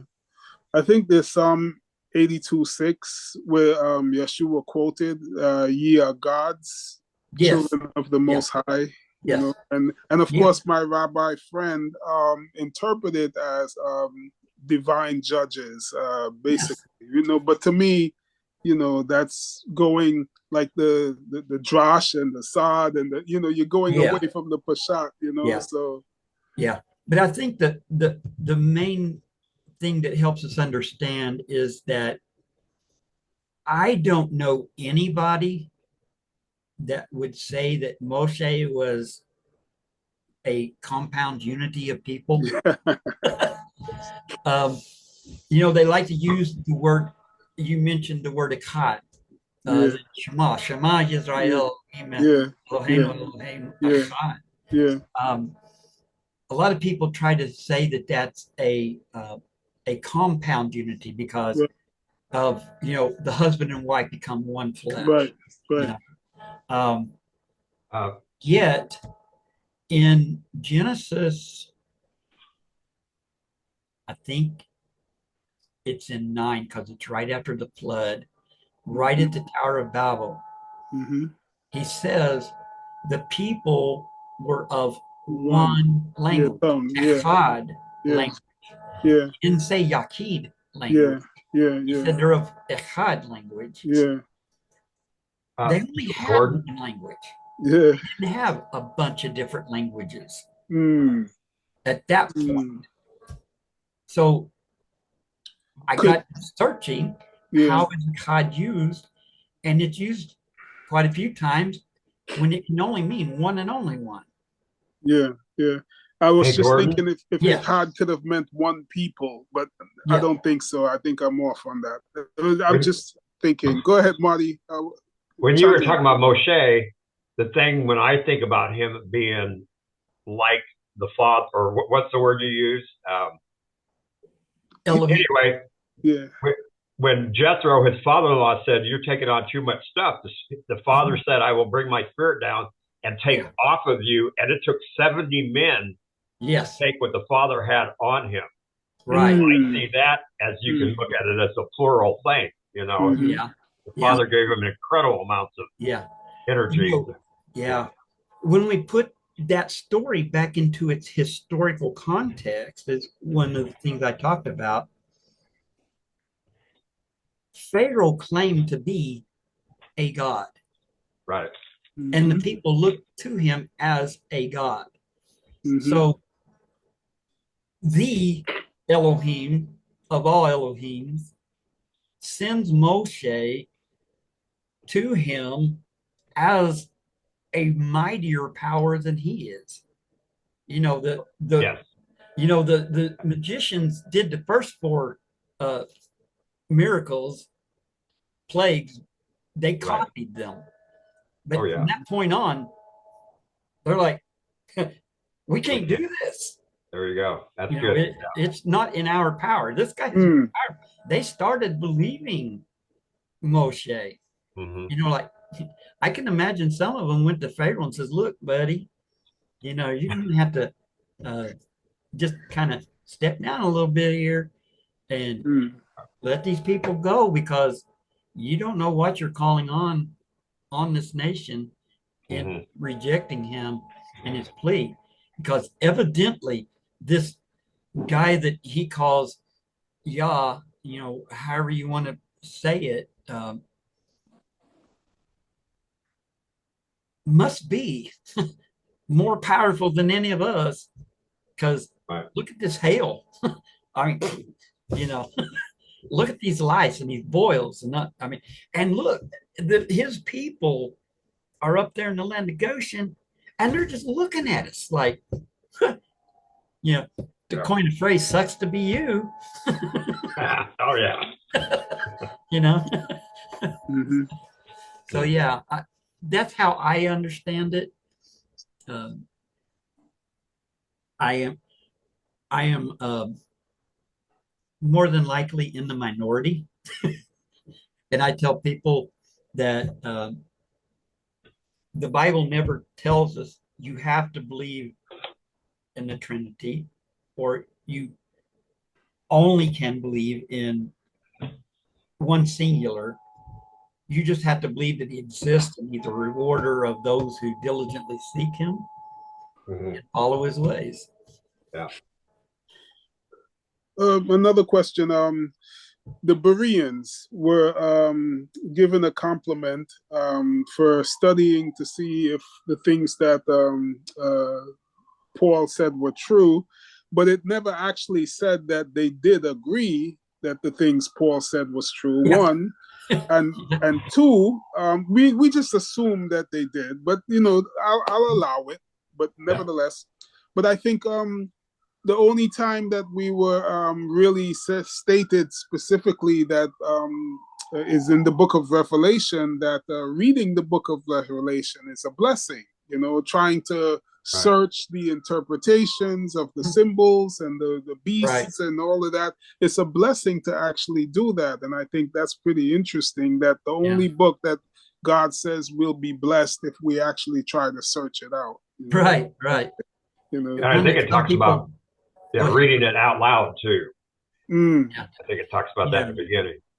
And I think when you said in Acts about the Bereans, I was thinking there was one part where it said some of the high-ranking women believed or something like that. So but but they always use that to support. Oh well, Paul's accepted, the Bereans accepted them. You know. Yeah. Something that I like to point out to people. I have a friend who holds an opposing view. He holds the idea that Yeshua disagreed with every single Pharisee there ever was. And I pointed out to him that if you put it back again, if you put it back in the historical context, there were even among the Jewish writers, there were 7 types of Pharisees. Oh, yeah. And only 2 of those were acceptable. One kind of acceptable. One was like, yeah, you're number one. You know. So when we read that Yeshua condemned the Pharisees, we need to say, okay, which Pharisees did he condemn? Because we look back and we see who was it that took the time and the effort to bury his body? 2 Pharisees.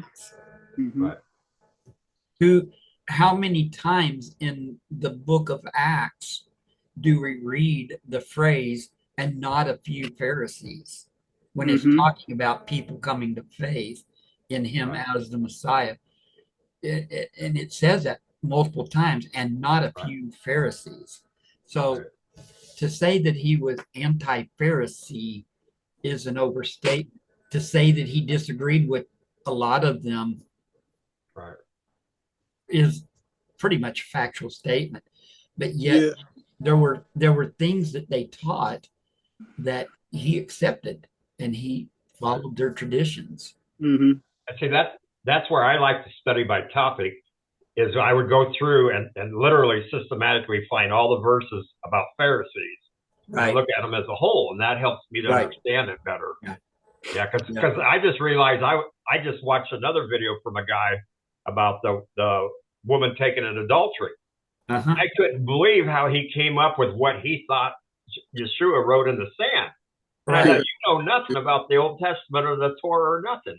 Yeshua used the Torah to free her because, you know, and it's I just couldn't. Sometimes I just if you understand the historical context there, they were trying to trick him into violating the Torah. Yeah. by condemning her. Damned Right. if you Oh, do, yeah. damned if you don't. Exactly. Yeah. You know, the Jewish rabbi in Spain, man, I'm trying to remember his name, but he was forced to debate a former Jew who is now a Catholic priest in the disputations. And there's a video out. It's a very old video and it's very poor quality. But this rabbi comes in, and the king of the region tells him, "I respect you, but I'm getting a lot of flack. Basically, I'm getting a lot of flack from my court on these the Jewish people, Right. and everything. So I'm going to have you to debate this Catholic priest. And by the way, he used to be Jewish, so he knows your law." Right. And the response that this rabbi made was, the lion or the mouse does not need to wake up the lion. In other words, I really don't want to do this because, as Ricardo said, damned if I do and damned if I don't. Yeah. Yeah. If I win, my people get killed. If I lose, we get banished from the land. Mhm. So what good is it to, Yeah. So yeah. What I've even seen that when I share with other people. A while back here, I do home remodeling, so I'm in people's houses all the time. And some of them will literally sit down with a chair. We talk the Bible the whole time I'm working. And others, I have to be careful what I say, but I kind of hint to them about different things. But I give them the opportunity. I said, if you ever want to talk about this more, call me. You got my number. You know. But I'm learning not to. If I force some of this stuff too much, then it seems like the doors get closed and locked on you. Mm. You know? Yeah, exactly. Where you and I can see now we can easily sit and visit about some of this stuff. Yeah. And so, but there's other times it's just like, it's just really lonely. It is. I told earlier, I think I shared that when our leader of our congregation, we have a little Messianic synagogue, and we do some of the Jewish liturgy, and we do, he does a lesson. He always brings in Messiah into it. So it's like, before we started, I was one of the founding members because my wife knew him from Colorado, and he moved back to Abilene, Texas, where we're at.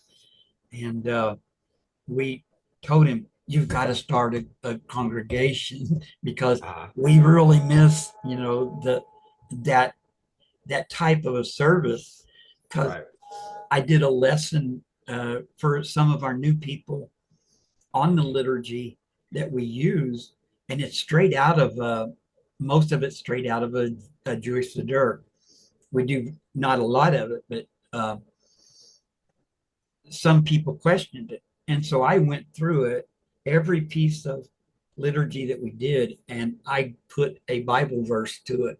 I said, we're just quoting back this the Almighty's words to him. Good. We're saying them back to him, saying, I agree, Right. Good. Oh yeah. So they're like, oh, okay. I would come from a Christian background of not using repetitious words, Right. Exactly. Good. And so yeah.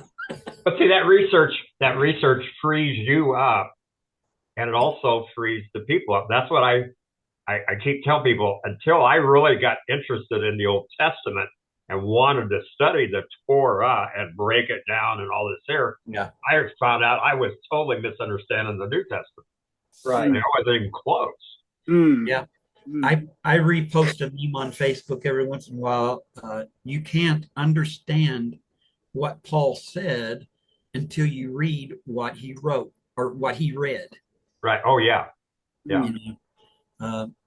Peter even said, Peter, he says, Paul gets twisted around by people that don't understand him. Exactly. One thing I want to mention is that I'm actually overdue for a video, Marty. I actually have two rabbis that actually said Yeshua was a Pharisee, and so I watched their videos, I watched their proof texts, and I have a list of all the customs and things that he said and did was pretty much Pharisaic of origin and so forth, and they tried to pigeonhole his whole identity into being a Pharisee. So I have to do a rebuttal video. Not that I'm right or they're wrong, but I just have to see it from a different point of view.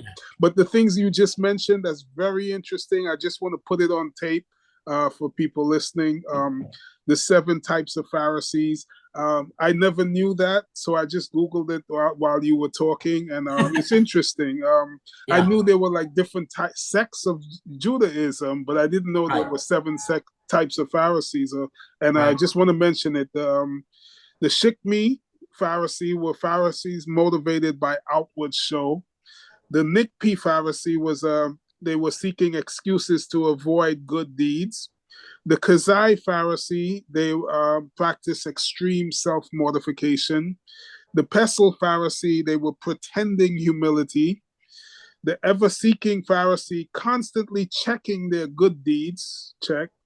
And the Pharisees motivated by the fear of God, and the Pharisees motivated by the love of God. Those were the 7 different types of Pharisees. That's very interesting that you mentioned that. Thank you. I'm learning, Yeah. So it'd be a good study. If you go back and reread his discussions, you can pick out which group of Pharisees he was talking to. Oh, yes. Yeah. The publican, he's over there, publicans were looked down on. They were like scum of the earth, the pond scum. Yeah. But the Pharisees over there beating his chest, crying out, Father, forgive me. I'm unfaithful. I'm unworthy. Yeah. And you have this Pharisee over there going, oh, thank you. You didn't make me like him. Yeah. That's true. That's true. So you can pick out the type of Pharisee that he was addressing. Yeah. It's so funny. I once had a story of a person who went to their pastor, and they said to their pastor, unfortunately, I'm getting divorced. I wanted you to be one of the first to know, and so forth and so on. And their pastor's response was, man, I'm glad that's not me. I'm sorry about what you're going through. You know what I mean? I mean, how is that comforting? You know what I mean? That was just hilarious when I heard that story, Yeah. But I don't know if you have any other questions, Marty. I think I kept Gordon on the treadmill for a while, and we've been going back and forth. When you watch the video, you'll hear a lot of good stuff. First hour. Yeah. So I got a video I'm ready for another little short one. I told Ricardo, I said last time I got too winded and got off track too many times. So it's like I want to stay on track. I like to keep them about 20 to 30 minutes. Yeah. I started doing a little 5 to 10 minute video on, I called it Torah Bites with Gordon. I got sidetracked. I hate ADD. Squirrels are terrible. I hate attention deficit. Them squirrels are terrible. Yeah.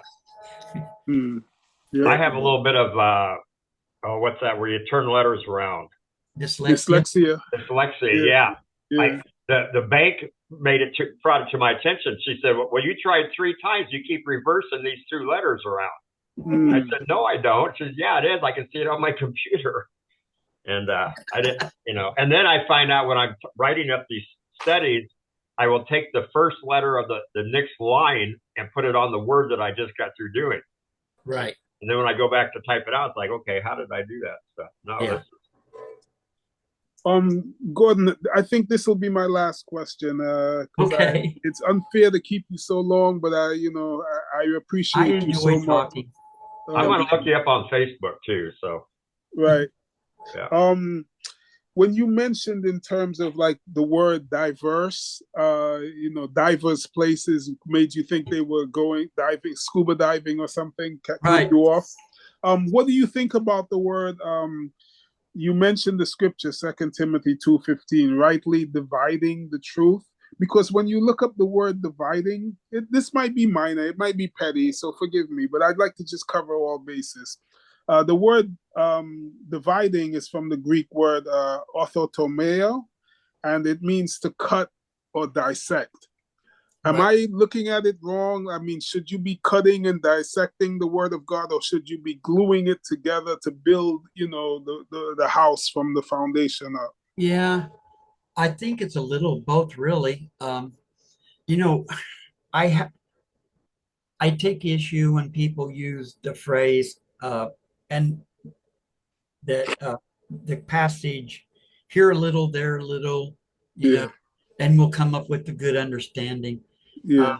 When you look at the context of that, Mm-hmm. he's saying this is what the wicked people do. They take a little here and they take a little and then put it all together and they come up with, what they like. But I think when it's talking about dividing the word, it's telling us break it down into its simple meaning. Dig in to find out. Define it. Read. Define it, not interpret it. Yeah. Because if Gordon writes a letter to me, I don't want to interpret what you're saying. I want to define the words that you mean, so I get the same point. Yeah. I talked about how one of the first things we need to do is look at the intent of the author when he wrote something. Yeah. All right. I'm contradicting myself. I know I said last question, but this is the last question. You're from Texas. Yeah. Do you believe that the whole Bible is infallible? And how would you interpret that with Jeremiah 8:8 referring to the lying pen of the scribes? Do you believe? And also, same question. The wheat and the tares that grew up together, could that also be false doctrines that were inserted into the canon, if you will? On your last part of that question, I would agree. I think the tares are counterfeits that have been sown into the field, so to speak. Mm-hmm. They're in the body. Mm-hmm. They eat with the body and everything. They've learned to talk and eat and act like it. Yeah. And so we don't really find out who they are until it's harvest time, because they're distinct in how they mature. The wheat stands up where the tares bend over. So it's easy to go through and get rid of the tares once it's mature. Kind of scary sometimes. As far as the scriptures being infallible, don't even. I don't think that any translation is infallible. Exactly. I can't believe we asked the question.